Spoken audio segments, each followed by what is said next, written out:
জীবনের ঝুঁকি নিয়ে প্রতিদিন হাজারো নগরবাসী চলাচল করছেন খিলক্ষেতের ঝুঁকিপূর্ণ ফুটওভার ব্রিজ দিয়ে।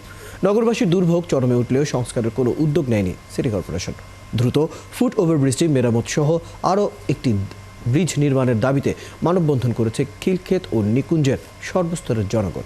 মামুন হোসেনের প্রতিবেদন। কালার এক্সপার্ট, জর্জ স্যাপ এবং মাইল্ড অন হ্যান্ডস টেকনোলজি সমৃদ্ধ অরিক্স ক্রিস্টাল ওয়াশ আপনার লন্ড্রি এক্সপার্ট। এই ফুটওভার ব্রিজটি খিলক্ষেত ও নিকুঞ্জ এলাকার একটি গুরুত্বপূর্ণ সংযোগ পথ। দীর্ঘদিন ধরে ঝুঁকিপূর্ণ হয়ে আছে ব্রিজটি।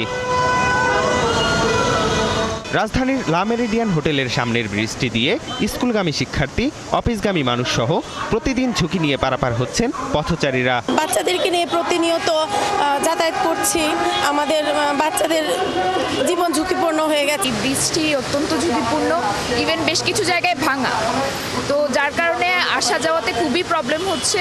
দীর্ঘদিন যাবত ধরে এই ব্রিজটি ঝুঁকিপূর্ণ, যে কোনো সময় যে কোনো বড় ধরনের দুর্ঘটনা ঘটতে পারে। অনেকদিন ধরে এটা ভাঙা, তো এটা কোনো কর্তৃপক্ষ এখানে কোনো ব্যবস্থা নিতেছে না। কারণ আমরা প্রতিদিনই ঝুঁকি নিয়ে পারাপার হইতে হয়, কারণ হচ্ছে এটা দিয়ে ছাড়া তো আমাদের কোনো বিকল্প পথ নাই। গোড়াগুলা এগুলা বেঁকে গেছে এবং খুবই নড়বড়ে অবস্থা, উপরে উঠলে এটা কাঁপাকাঁপি করে।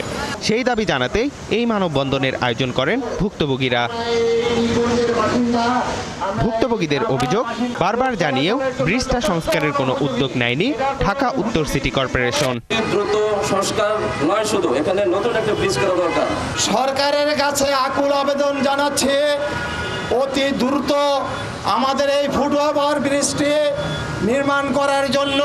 আমাদের সন্তানরা এদিক থেকে ওইদিকে পারাপার হয়, স্কুল কলেজে যাইতে যদি কোনো সমস্যা হয় তাহলে কিন্তু এটার পরিণতি ভালো হবে না। এক মাসের মধ্যে কাজ ধরবেন, ভালো কথা। এর মধ্যে যদি কোনো দুর্ঘটনা ঘটে, যদি কোনো দুর্ঘটনা ঘটে তাহলে এর দায় কে নেবে? অনতিবিলম্বে এই ব্রিজটির জায়গায় একটি নতুন নিরাপদ ব্রিজ তৈরি করে আমাদেরকে নিরাপদে চলাচলের ব্যবস্থা করে দেওয়া হোক। তারা বলেন, দ্রুত ব্রিজটি মেরামত না হলে বড় ধরনের দুর্ঘটনার ঝুঁকি তৈরি হবে। মামুন হুসাইন, ৭১, ঢাকা।